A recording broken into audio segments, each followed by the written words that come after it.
వికేకే news కి స్వాగతం. నమస్తే అండి, నా పేరు డాక్టర్ సందీప్ రెడ్డి. నేను ఇక్కడ cardiothoracic and vascular surgery department హెడ్ని. సో ఈ మెయిన్ ఇందాక సార్ చెప్పినట్లు మనకి నిమోనియా అనేది మన అందరికీ తెలిసిండేది, చాలా వరకు ఇది కామన్ టర్మ్. బట్ ఇప్పుడు ఎందుకు మనము కొంచెం స్ట్రెస్ చేస్తున్నామంటే ఇది కొంచెం కాంప్లికేటెడ్ నిమోనియా, అంటే దాంట్లోనే ఒక రకమైంది నెక్రోటైజింగ్ నిమోనియా అంటాం. సో ఈ నెక్రోటైజింగ్ నిమోనియా అయినప్పుడు ఏం జరుగుతుంది అంటే లంగ్ టిష్యూ అనేది, లోపల లంగ్ అనేది సివియర్గా డ్యామేజ్ అవుతుంది. సో లంగ్ అనేది ఒక ఎయిర్ బలూన్ లాంటిది, మన గాలి. సో ఎప్పుడైతే ఆ లంగ్ టిష్యూ అనేది ఇంత సివియర్గా డ్యామేజ్ అవుతుందో అప్పుడు గాలి అనేది లోపల నుంచి బయటికి రావడం జరుగుతుంది. సో మనకి ఒక క్యావిటీ ఉంటుంది, ఈ చెస్ట్ క్యావిటీ అనేది ఉంటుంది.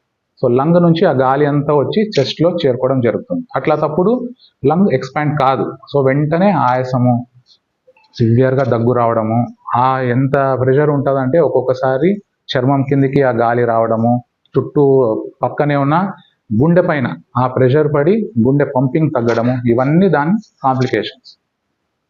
సో ఇది కరెక్ట్గా ఇమ్మీడియట్గా మనం కనుక్కొని వెంటనే దానికి మనం ట్రీట్మెంట్ చేయడం జరిగింది.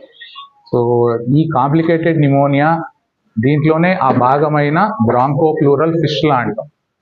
సో ఆ బ్రాంకోప్లూరల్ ఫిస్టులాని మనము ఆ రోజు అందరూ డిసైడ్ చేసి, ఎవరు మన పీడియాట్రిక్ సర్జన్ కానీ సారు, నేను, కార్డియాలజీ డిపార్ట్మెంట్ అందరూ కలిసి తర్వాత సరే సర్జరీకి తీసుకుందాము, అది ఎక్కడైతే ఆ లీక్లు ఉన్నాయో దాన్ని క్లోజ్ చేస్తేనే మనము, ఎందుకంటే ఆ క్లోజ్ చేయకపోతే ఏమవుతుందంటే మనం ఏదైతే గాలి తీసుకుంటామో అక్కడ లీక్ అవుతా ఉంటుంది. సో పేషెంట్కి గాలి అందదు, దాంట్లోనే వెళ్ళిపోతూ ఉంటుంది. సో ఆ ఉద్దేశంతోనే మనము ఆ రోజే వెంటిలేటర్ పైన సార్ పెట్టి అనస్థీషియా డిపార్ట్మెంట్ డాక్టర్ రవిశంకర్తో మాట్లాడి, సో ఆ రోజే రాత్రికి రాత్రే తీసుకొని ఎక్కడైతే లీక్స్ ఉన్నాయో ఆ లీక్స్ని క్లోజ్ చేయడం జరిగింది. సో నార్మల్గా ఏంటంటే లంగ్ టిష్యూ ఇంత సివియర్గా డ్యామేజ్ లేకపోయినప్పుడు లంగ్ అనేది హీల్ అవుతుంది. బట్ ఇది ఎక్కువ డ్యామేజ్ ఉంది కాబట్టే ఆ లీక్ అనేది తగ్గట్లేదు. ఆ లీక్ తగ్గపోవడం వల్ల బాబుకి ఎక్కువ సివియర్ సిమ్టమ్స్ వచ్చాయి. సో దానివల్లనే ఆ రోజు తీసుకొని ఎక్కడైతే ఆ లీక్లు ఉన్నాయో జాగ్రత్తగా అవి క్లోజ్ చేయడం జరిగింది. నెక్స్ట్ డే 1 or 2 daysలోనే వెంటిలేటర్ నుంచి తీసాము, ఐసీయూలో ఉండగలిగాడు. దాని తర్వాత వార్డులో పూర్తిగా ఇప్పుడు ఫాలోఅప్స్లో ఉన్నాడు, బాగా రికవర్ ఉన్నాడు. ఫ్యూచర్లో దీనివల్ల ఏం పెద్దగా ఏమి ప్రమాదం ఏం లేదు, నార్మల్ లైఫ్ లీడ్ చేయొచ్చు. ఆ లంగ్ డ్యామేజ్ అయ్యిండేది విత్ కొన్ని జాగ్రత్తలు, అంటే మనం లంగ్ రీహాబిలిటేషన్ అంటాం. ఊపిరితిత్తుని మనం బాగా కొంచెం ఎక్సర్సైజ్, ఏదైనా మనం ఇప్పుడు ఏదైనా ఫిజియోథెరపీ అంటాం కదా ప్రతి ఒక్క దానికి, అట్లా లంగ్స్కి అనేది రీహాబిలిటేషన్ ఉంటుంది. So chest physio, lung breathing ఎక్సర్సైజులు అవన్నీ, చిన్న బాబు కాబట్టి అన్ని చేయకపోవచ్చు, బట్ ఆ బలూన్ ఎక్సర్సైజ్, బాల్ ఊదేది, ఇవన్నీ ఉంటాయి, కొన్ని పిల్లలు చేసేది.